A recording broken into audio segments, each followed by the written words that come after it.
Rugpjūčio 22 dieną futbolo klubas Nevėžis Kėdainių miesto atsarginiame stadione priėmė svečius iš Klaipėdos. Po atkaklios kovos kėdainiečiai sutriuškino Klaipėdos Glesum rezultatu 2-0.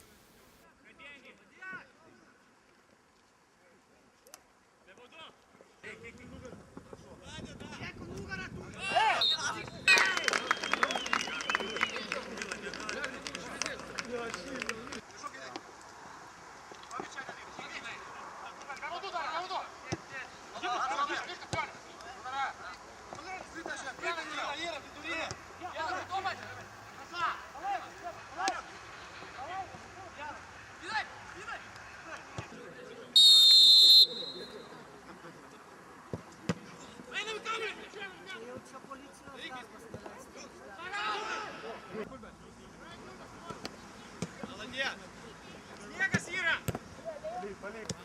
Gerai, nu, šlyk!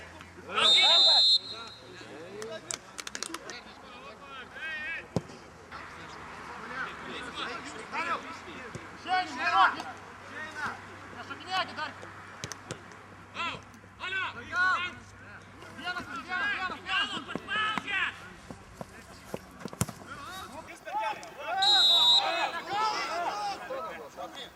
Kaip vertinat šiandienos rungtynės? Esminis dalykas 3 taškai, sakykime, kovojant dėl 3 vietos. Tai šiuo atveju, sakykime, tikslas neprarasti taškų ypatingai namuose. Ir jo labiau žaidžiant su komandomis, kurios galbūt yra žemiau esančiose pozicijose. Galbūt šiek tiek pačio žaidimo kokybė iš esmės gal dar trūksta jos, sakykime. Galbūt šiek tiek aikštės kokybė, sakykime, sąlygoja tą. Bet esminis dalykas 3 taškai šiose rungtynėse tenkina, tai yra esminis dalykas.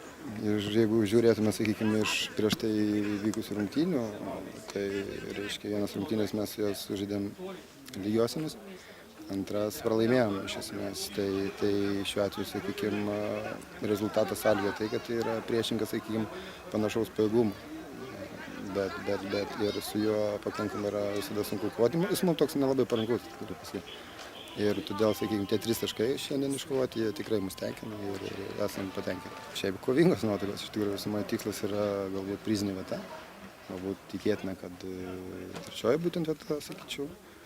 Ir iš esmės einame visada į rungtynės kovoti. Šiaip, o futbolas toks dalykas, sakykime, tas kamuolys apvalus dėl to.